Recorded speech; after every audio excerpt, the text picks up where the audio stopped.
Would you dare to take a closer look at the dark secrets that could be hidden behind the smile of an animatronic? Welcome to a chilling journey where Chuck E. Cheese stops being a place of fun and becomes the setting for stories that will make your hair stand on end. The night the animatronics moved on their own at Chuck E. Cheese. It was a quiet Tuesday night, and the clock on the wall struck 11 p.m. The last family had left hours ago, and the staff at the local Chuck E. Cheese were busy cleaning up. The faint smell of pizza lingered in the air, mixing with a hum of arcade machines on standby. For Carlos, the night shift supervisor, it was supposed to be just another routine closing. As he walked through the dimly lit dining area, his footsteps echoed off the tiled floors. The animatronics on stage, Chuck E., Helen, Jasper, and Munch, sat in eerie silence, their colorful exteriors dulled by the lack of light. Carlos had always found them unsettling after hours, but tonight something felt different. He brushed off the sensation as exhaustion and continued his rounds. Around midnight, Carlos was in the break room scrolling through his phone when the sound of music broke the silence. It was the familiar jingle of the animatronic show. Confused, he walked to the stage area. The curtain was drawn, and the stage lights were on, casting long shadows across the empty room. The animatronics stood still, as they always did when powered down. Carlos checked the control panel. It was off, just as he had left it. Shrugging it off as a glitch, he returned to the back office. Minutes later, the music started again, louder this time. Annoyed, he returned to the stage, but as he approached, he froze. Chuck E.'s head had turned slightly, its unblinking eyes staring straight at him. A chill ran down Carlos's spine. He checked the controls again. Everything was still off. He moved closer to the stage, trying to rationalize what he was seeing. Suddenly, Helen's arm twitched, followed by a low mechanical whir. The animatronics were moving. Carlos stumbled back, nearly tripping over a chair. He wasn't alone anymore. He grabbed his flashlight and shone it on the stage, hoping to catch someone playing a prank. But the room was empty. Chuck E. stepped forward, its jerky movements accompanied by the grinding of gears. The others followed, their glassy eyes reflecting the beam of the flashlight. Terrified, Carlos ran to the office to call for help, but the phone lines were dead. His cell phone had no signal. Behind him, the sound of footsteps grew louder, metallic and deliberate. He locked the office door and turned on the security cameras. The animatronics were no longer on the stage. His breath quickened as he cycled through the cameras. He saw Jasper standing in the arcade, Chuck E. near the ball pit, and Helen outside the office door. A loud bang on the door made him jump. He backed away as the handle began to jiggle violently. The screen flickered and an image appeared. Chuck E.'s face filling the frame, its mouth moving as if it were speaking, but no sound came through. The door burst open, and the last thing Carlos saw before the feed cut out was the shadow of a giant figure stepping into the room. The next morning, the opening staff found the office empty. Carlos was never seen again, and the security footage had been mysteriously wiped. The animatronic sat back on stage, as still and lifeless as ever, vanished into the shadows. The mystery behind the children's birthday parties.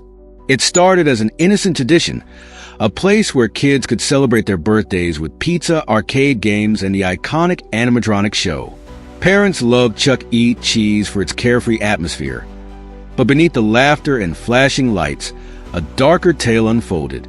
The first incident happened on a Saturday afternoon. 6-year-old Ethan was celebrating his birthday with a dozen friends. His parents watched from a nearby table, chatting and taking pictures. Ethan darted between the games, his laughter echoing in the chaos. Then he disappeared. At first, his parents assumed he had wandered off to another part of the restaurant, but after a frantic search, he was nowhere to be found.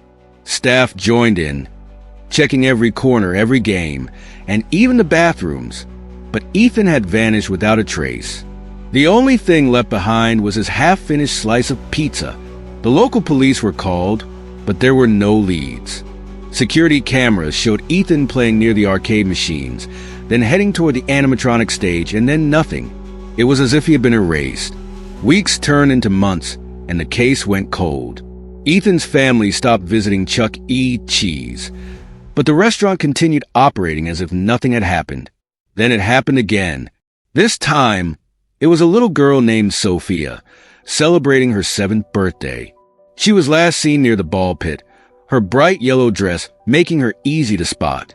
Her parents only looked away for a moment, but when they turned back, Sophia was gone. The search was fruitless. The ball pit was emptied, the arcade machines dismantled, but Sophia was nowhere to be found. Once again, the security footage offered no answers. The cameras seemed to glitch whenever the children went missing, showing only static or flickering lights. Rumors began to spread among the staff. Some claimed to hear faint whispers near the animatronic stage after hours. Others reported seeing shadows darting across the arcade, too fast to be human. One janitor swore he found tiny handprints smeared on the inside of a locked storage closet, but no one believed him. Parents began to grow suspicious, and business declined. But the disappearances didn't stop. Each case followed the same pattern: a birthday party, a moment of distraction, and a child vanishing without a trace. One brave employee, Maria, decided to investigate. She stayed late one night, armed with a flashlight and her phone. She focused on the animatronic stage, where the strange occurrences seemed to center.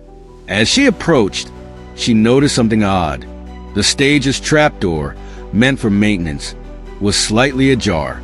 Maria opened it, revealing a dark passage leading into the basement.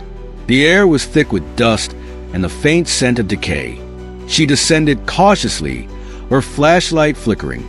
The corridor was lined with old props and costumes, and at the end, she found a room. Inside were torn party hats, abandoned toys, and a wall covered in missing child posters. In the corner stood Chuck E., its lifeless eyes staring into the dark. Maria turned to run, but the door slammed shut. The last thing she heard was the sound of small footsteps approaching from the shadows. The next day, Maria didn't show up for work. Her phone was found in the basement, recording static. The restaurant was closed for renovations shortly after, but no explanation was ever given. To this day, the mystery of the missing children remains unsolved. The employee who never left. A night shift that ended in a nightmare. Jake was no stranger to the late-night shifts at Chuck E. Cheese. As the newest employee, he often got stuck with the closing duties, cleaning up the dining area, restocking supplies, and making sure everything was ready for the next day. It was boring but uneventful. At least, that's what he thought. One Friday night, Jake clocked in for what he expected to be another tedious shift. The restaurant had been packed all day, leaving a mountain of trash and spilled soda in its wake. By 11 p.m., the last family had left, and the cheerful music was replaced by silence, broken only by the hum of arcade machines. Jake sighed as he grabbed a mop and headed toward the dining area.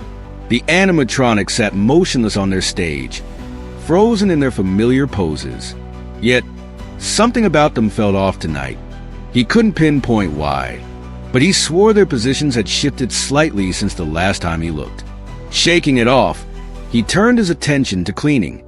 As the hours dragged on, strange things began to happen. The lights flickered sporadically, casting eerie shadows across the room.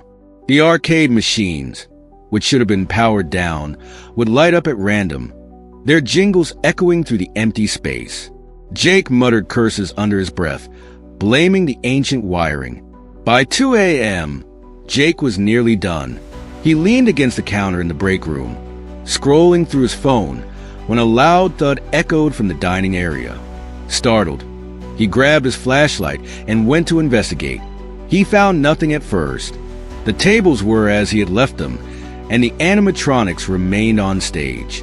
But as he turned to leave, a faint scraping noise caught his attention. He turned back, his flashlight sweeping across the room, until it landed on Jasper, the animatronic dog.